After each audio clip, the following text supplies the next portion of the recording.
Okay, intro music out of the way. All right, so what we're going to do is this tutorial is going to show you how to use the new Google Sites to create a portfolio of learning or evidence of learning for music, dance, drama, or visual arts, especially since now we are all moving online with the current situation. So I'll get stuck straight into it. So first of all, just type in just Google Sites. The one you need to click on is the word New Google Sites. If that doesn't come up and you accidentally click into the classic sites, that's the classic site landing page, just click on the New Google Sites. That's really important, or you won't have all the things that you need to be able to use. Okay, so make sure you're logged into your school account. Hopefully your school's got G Suite enabled. And you can see here all the Google Sites that I've been working on and students have been working on collaboratively. My ones I do by myself, but the students I collaborate with. So if you change it to not owned by me, this will bring up all your students' websites, and I have full collaboration rights with all those students, so I can go in there and edit their sites, or I don't really edit, but I add comments in there that they can delete later. Here, and I just different things. And I just write different things in different places. So it might be something as simple as, oh, just here you've written the wrong thing, or I do a little text box there, and then the kids need to delete that, and then they can fix their site so they're not studying the wrong things. Okay, so first things first, down the bottom corner here we've got a little plus sign, so you click on that to create a new site. Okay, so here's your Google site. So it looks pretty boring to start with, but the first thing I sort of do is just say portfolio, whatever, give it a title, and then go to my themes, and I experiment with the different themes. Actually, Aristotle. So you can change your font style. There's 3 different styles there, and then you can change your color, and that's your highlight color, and also then you can change to any particular color you want. So you can see the highlight underneath portfolio is changing. So quite often if you color code your subjects, or students are color coding different things, they can make a decision what color they want. Let's just keep it simple. So I've got font style modern, so then I get my upper and lowercase, and I've decided on my red, actually sky blue. Okay, so there I've set up my stuff to start with. The click wheel is the most important part in Google Sites. Okay, so if we go over here, we can insert all these different things. It gets a little bit confusing, but it's literally just drag and drop. But I don't use that a lot at all. I tend to just stick between the pages, and I stick to the click wheel. So the click wheel is, you just double click in a white space. Okay, and you get your little click wheel. So you've got here uploading images, and you've got from drive. Don't use those a lot. I mainly use embed, text, and uploading files straight into the site. So first of all, I might go text, and I'll go blah, blah, blah, blah, blah, blah, blah. Okay, then I can highlight all that text, and I have some options there. Try and think about whether you're going to get the kids to think about title, heading, subheading, and what each of those mean when they're building their site. So I'm going to say title there.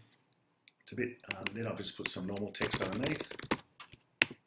Okay, looks a bit boring at the moment, but let's just do that again. I'll make another title. This time I might put a heading, so you can see it's slightly different. And then I might down the bottom put just some more text. So it's looking a bit bland at the moment, and that's where a lot of people get turned off, but there's a few things you can do. So what I can do, if that's a major heading, I can click on my little palette over there, and I've got 2 types of emphasis. So I might go to blue. This one might not be, this one here might also be another emphasis, a major emphasis, but this one here might just be a smaller emphasis. So we can actually start building the color scheme of the website, and it starts to look, better. What I always get the students to do is I put a title up here saying latest post on top. Okay. I also get them to say it's blog 1. Don't call it blog, but I'm just going to call it that for now because I'm just trying to move quick through this tutorial. And I always get them to date it. And I normally get them to go 2020 04 being April, and 16. Okay, so whatever the date is, and I could just say comp or something like that. So just something so we can date each post. Okay. Now, what I might do, and quite often I will just bold that and then maybe whack that over to the right. So you've got all the normal formatting. You can even, if you highlight that, you can actually link things out as well, which is good. Okay, so not too much on that. Experiment that. I'm sure you'll work it out. Most people will be able to work that out. What I've got here is I've got a cell. I call these a cell. So if you can see, I've highlighted the word blog 1 in composition. And as I scroll down, I've got a cell. So you can see the blue is around that. I can actually copy that. So if the student has done a blog post and they want to keep the same formatting, if you click out to each cell, I click on that cell and I go, just Command C, okay, on your computer, just like we do in Word, and we just go Command B.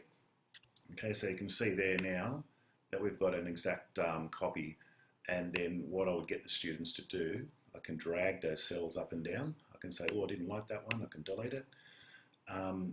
What I would get them to do then is just simply change that and then change the text in each part. So we keep consistency in their portfolio. Okay, how do we add photos? Very easy. Just again, I'm in that cell there, but if you see how we've got the text, there's a little white bit underneath. You double click there and you can just go upload. So I'm going to upload, let me see, just a photo here. Okay, and I've got a little photo that's come up now. What I can do is then drag it, and you've got to be careful of your proportions. So I can do it from the corner, not like I've just done there. And I don't normally do that, but I wanted to show you that you can get in the habit of pulling it from the bottom corner.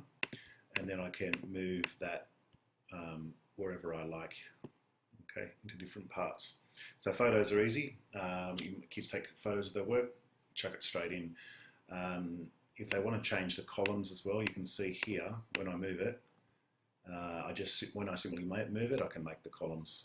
Okay, so I've actually made those. Even though it's hard to see when you drag it, you can actually see there's 3 distinct columns there. What I've also do is I use that for. I just create another text cell, and I might change it to emphasis, and I just really want it to do a bar.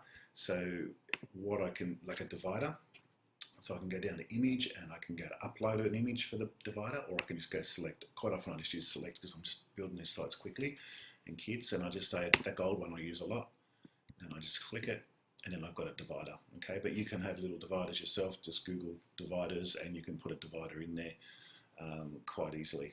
Okay, so that's how you basically use Google Sites. How do you embed audio and stuff? I'll show you that in a minute, and video and Photoshop files and folders. I'll show you that in a sec. But I'll give you a quick example here. This is one of my students from previous year, and this is her composition diary. So she's basically got composition 1. When I navigate, I can actually see the insert pages and themes. I can see the pages and the hierarchy of the web menus, and then I've got her latest post at the top. Problem here is I changed email addresses and the student has left, and they didn't give me permission,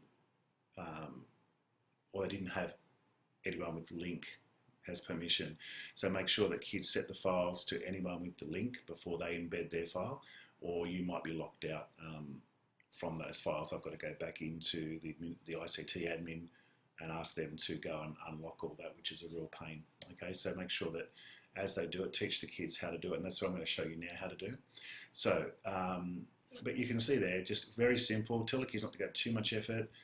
Just have their composition diaries, or they can have their process diaries or portfolios or logbooks, and they can just start documenting very simply. And you can see there's all the different things. Okay, quite often this will happen, no preview available. So you just click the pop out and it'll open. That's some of the things like audio files and different things, okay? Or it might be a Sibelius file or Finale or a Photoshop file or something that's not easily opened in a browser. And you just pop it out and it should either download or onto your computer. Okay, so let's just have a look at that. So here's an example folder. So you can see here that I have a GarageBand file, an Adobe PDF, an audio file, MP3 Wave, Zip, Finale files, font files, music files, Photoshop templates.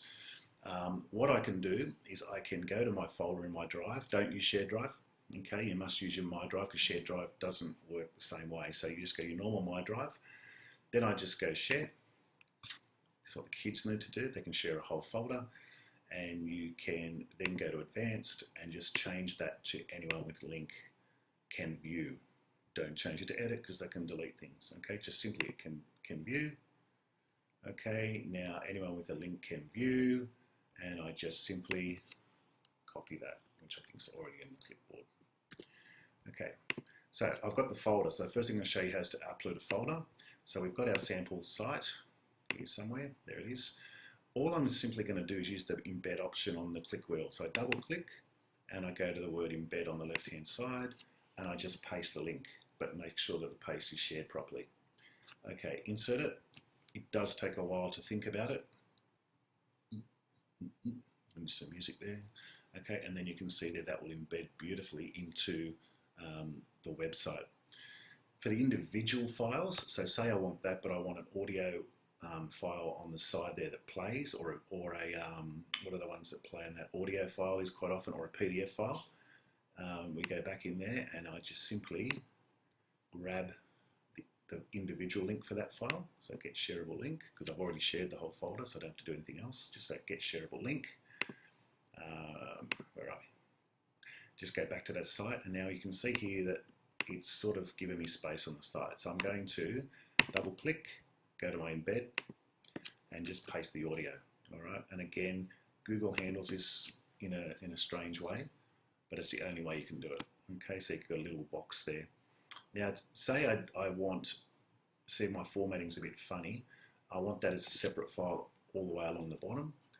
I can just click and drag that, and you've got to look, that won't work, that'll just go underneath that, but if you click, you see the full line that goes all the way across, that means it's going to create a new cell, and I'll drop it.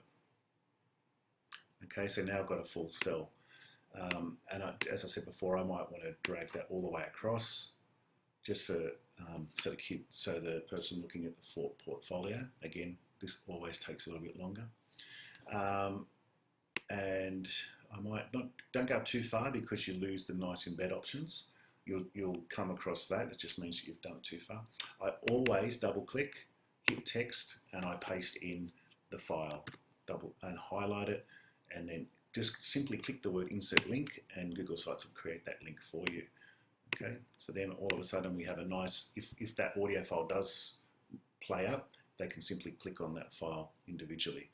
Okay, and then I could also then just put audio file. I always title everything as you go. Okay, give it a nice title, make it a bit bigger, and then I just drag it on top. So all of a sudden I'm creating a nice site. If you want that folder to be smaller, you can drag it. You can see here, if I drag, that's going to drag the word blog one as well. So what I'm going to do is going to drag that out. Whoops, not both things. Okay, so when you click on that, it's highlighting both parts in the cell. So you've got both highlighted. So I'm just going to click until I've just got the one, drag it until I get the long line again. Careful, just take your time and drop it. And now it's created a whole new cell. Okay, so that's the basics of it. That way I haven't affected the composition and blog one thing at the top there. I can make that smaller, or if I want to take up the whole cell because I want to highlight it, I just drag it across. Sometimes you want to go down further if there's more files as well, because you don't want the kids to scroll. So I wouldn't put too many things in a folder for the kids to navigate. It's better to create multiple folders at your end. Okay, so I'm going to emphasize that so then the kids can actually see that it's an actual folder, or if you're marking a student's portfolio, you can see that. Okay, so there's our beautiful, beautiful logbook. I've showed you how to embed the different things. Now the next part is the students need to go to the little plus sign, and they need to share it with you and give you editing rights. So you put in your name there, sharing rights, and get them to add a message saying, hey sir, hey miss, this is so-and-so, and here's my thing. That will mean that when you log into Google Sites, it comes up for you and for them. Some of them will be, oh, I don't want you to edit my site. Rubbish, just send it, deal with that. you do need to have that editing rights, because otherwise you've got to send email barrages back. Can you fix this? You've done this wrong. Da, da, da. It's better just to get in there and just write a little note saying, okay, you've put the wrong date here or whatever, and just put it, make them do it, but maybe just put a little note there, please change the date here, it's incorrect. What's good about doing this Google Sites too, you can track changes and check all the changes that the students have made. When I log on, sometimes it'll show me things that have changed and things that they've done, so I can actually see what the students have worked on in that lesson, and then I can hit publish. So the next thing is the publish. And so when the students publish that, just call it something like student name. Let's put student in the lead. Okay, and then just hit publish. So now you can see that the domain name's there, and it's got /student. Okay, so that's how you do it. And then if they're going to share the file with you, let's publish it.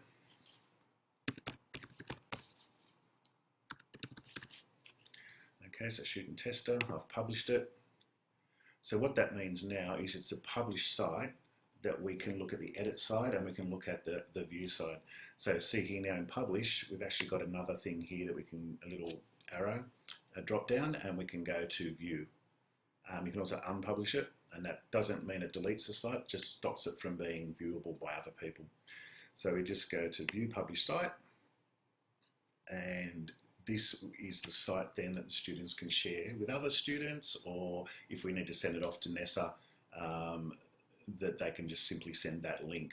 And if I just scroll that down a little bit, okay, you can see that that's the address there now. So you can just see that that's the new address for that student, and that's the one that they would send. If I go into publish mode, you can't send, that's got a stroke edit at the end. Okay, so it's important that you do make sure that they publish their work. Okay, the pages as well. Go down to your little plus, hit new page, call it VAPD. That student might also be doing their drama logbook. I'm not sure if they would do it like this. You'd probably have one for each subject, but I just thought, maybe this is just to show you. And so if I click there too, I might say process diary, support music, and click done. Okay, so now we've got up the top here, you can see your multiple things. Now for music, the student decides they want to have 3 compositions, so they put comp 1, done, comp 2, done. And so what they can do then is we've got all these pages starting to look messy, and as simple as grabbing comp 1 and dragging it over here on the right hand side, and just click, hold, drag and drop onto music.